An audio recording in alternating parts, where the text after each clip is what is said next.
Evolução em Dois Mundos, primeira parte, capítulo 5. Células e corpo espiritual. Princípios inteligentes rudimentares. No transcorrer dos evos, surpreendemos as células como princípios inteligentes de feição rudimentar, a serviço do princípio inteligente em estágio mais nobre nos animais superiores e nas criaturas humanas, renovando-se continuamente no corpo físico e no corpo espiritual em modulações vibratórias diversas, conforme a situação da inteligência que a senhoreia, depois do berço ou depois do túmulo. Formas das células. Animálculos infinitesimais que se revelam domesticados e ordeiros na colmeia orgânica assumem formas diferentes segundo a posição dos indivíduos e a natureza dos tecidos em que se agrupam, obedecendo ao pensamento simples ou complexo que lhes comanda a existência. São cenositos ou micro-organismos que podem viver livremente como autozitos ou como parasitos, sincísios ou massa de células que se fundem para a execução de atividade particular, como, por exemplo, na musculatura cardíaca ou na camada epitelial que compõe a parte externa da placenta, com ação histolítica sobre a estrutura da organização materna. Células anastomosadas, como as que se coordenam na formação dos tecidos conjuntivos. Células em grupos coloniais com movimentos perfeitamente coordenados, quais as que se mostram nos volvocídeos. Células com matriz intersticial que elaboram substâncias imprescindíveis à conservação da vida na província corpórea,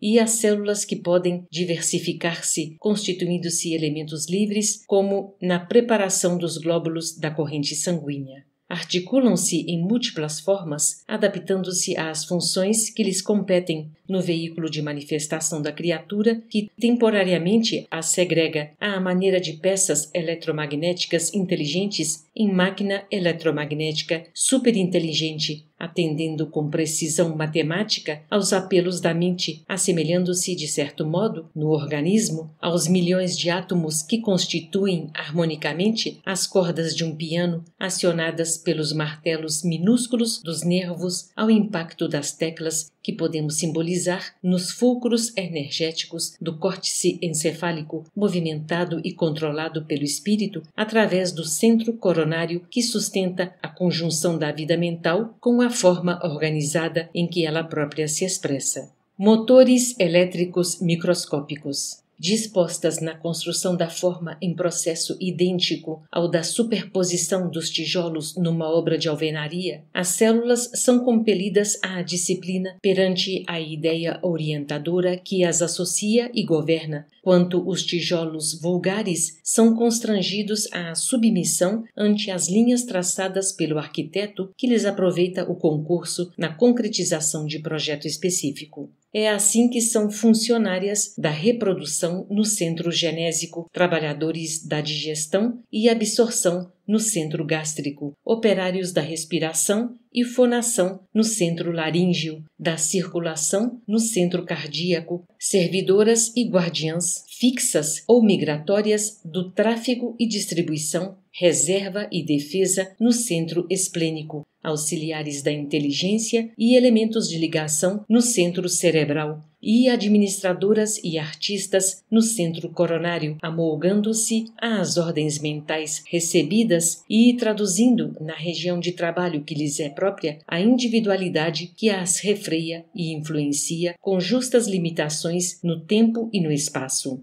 Temo-las, desse modo, repetimos, por microscópicos motores elétricos com vida própria, subordinando-se às determinações do ser que as aglutina e que lhes imprime a fixação ou a mobilidade indispensáveis às funções que devam exercer no mar interior do mundo orgânico, formado pelos líquidos extracelulares a se definirem no líquido lacunar que as irriga e que circula vagarosamente, na linfa que verte dos tecidos endereçada ao sangue e no plasma sanguíneo que se movimenta rápido, além de outros líquidos intersticiais característicos do meio interno. O todo indivisível do organismo. Lógico entender dessa forma que, diante do governo mental, a reunião das células compõe tecidos, assim como a associação dos tecidos esculpe os órgãos, partes constituintes do organismo que passa a funcionar como um todo indivisível em sua integridade, cingido pelo sistema nervoso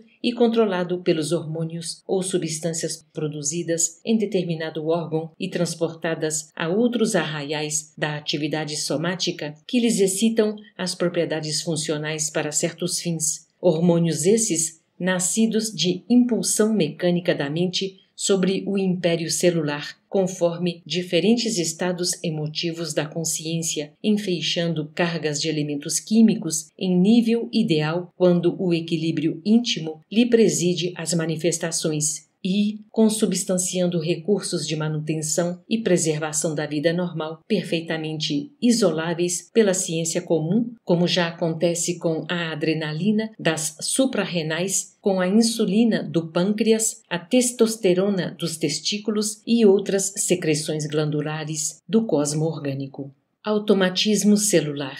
É da doutrina celular corrente no mundo que as células tomam aspectos diferentes conforme a natureza das organizações a que servem, competindo nos desenvolver mais amplamente o acerto para asseverar que a inteligência, influenciando o citoplasma, que é no fundo o elemento intersticial de vinculação das forças fisiopsicossomáticas, obriga as células ao trabalho de que necessita para expressar-se, trabalho este que, à custa de repetições quase infinitas, se torna perfeitamente automático para as unidades celulares que se renovam de maneira incessante na execução das tarefas que a vida lhes assinala. Efeitos do automatismo. Perfeitamente compreensíveis nessa base, os estudos científicos que reconhecem os agrupamentos colaboracionistas das células especializadas através da cultura artificial dos tecidos orgânicos, em que um fragmento qualquer desses mesmos tecidos, seja da epiderme ou do cérebro, permanece vivo por muito tempo quando mergulhado em soro que, cuidadosamente imunizado e mantido na temperatura correspondente à do corpo físico, acusa uma vida intensa. Decorridas algumas horas, os produtos de excreta intoxicam o soro, impedindo o desenvolvimento celular. Mas, se o líquido for renovado, continuam as células a crescer no mesmo ritmo de movimento e expansão que lhes marca a atividade no edifício corpóreo. Todavia, fora do governo mental que as dirigia, não se revelam iguais às suas irmãs em função orgânica.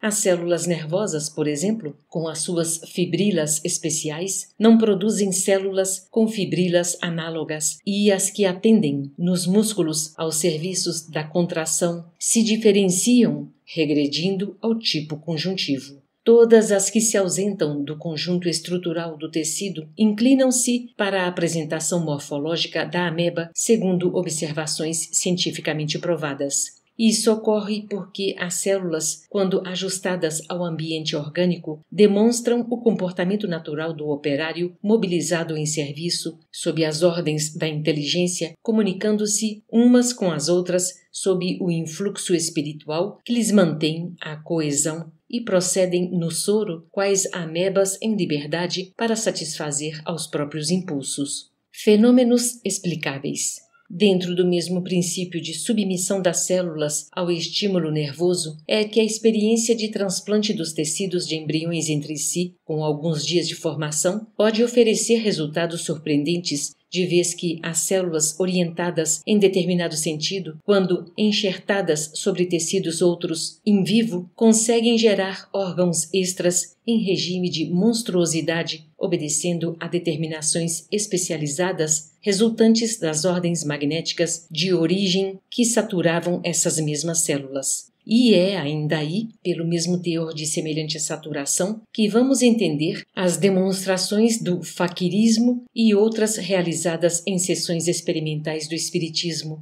nas quais a mente superconcentrada pode arremessar fluidos de impulsão sobre vidas inferiores, como seja a das plantas, imprimindo-lhes desenvolvimento anormal, e explicar os fenômenos da materialização mediúnica. Neste caso, sob condições excepcionais e com o auxílio de inteligências desencarnadas, o organismo do médium deixa escapar o ectoplasma ou o plasma exteriorizado, no qual as células, em tonalidade vibratória diferente, elastecem-se e se renovam de conformidade com os moldes mentais que lhes são apresentados, produzindo os mais significativos fenômenos em obediência ao comando da inteligência, por intermédio dos quais a esfera espiritual sugere ao plano físico a imortalidade da alma a caminho da vida superior. Uberaba, 29 de janeiro de 1958.